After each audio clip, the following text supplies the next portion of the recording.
What's up guys? So today is magduduplicate tayo sa Los Baños. Galing tayong Taguig. Ayan, so pupunta natin ngayon na ating client. Samahan nyo kami sa aming biyahe.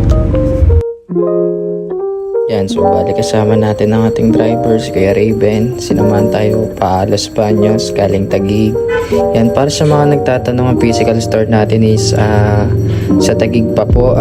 Try to search or Waze Duki Locksmith Services. So tumatanggap tayo ng mga walk-ins sa mga willing mag-walk-ins.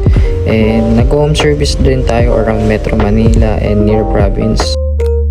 So nasa Los Baños na tayo and malapit na tayo sa ating clients. So yun na nga, nakarating na rin tayo sa ating client. Sa mga hindi nakakalam, Accent 2017 hatchback.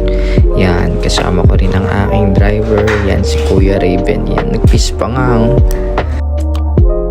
Yan, so sinimulan ko na mag-program guys. Niready ko na yung dalawang remote na gagamitin natin. Sa mga hindi nakakalam dyan, retrieval po yung gagawin natin. Bali yung clients natin is wala na rin po siyang remote. Ang natitira na lang sa kanyang ay susi. So gagawa natin ito na panibagong remote. And nag-request po siya ng dalawa.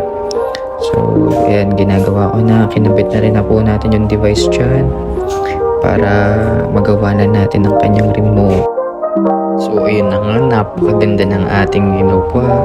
At natapos rin tayo. Ayan po, ni-request ni clients, dalawang remote. Ayan, sa mga hindi nakakalam, may logo rin po yan sa likod.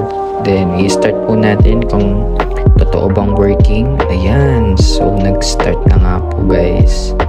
So, success ang ating kinat na blade. And susubukan natin yung remote. Ayan, unlock and lock. Working yan guys. Ayan, so, ayan po, bali ayan yung front. Then sa likod naman is ganyan po. May logo sa likod. And kung gusto niyo po ng flip key, message me.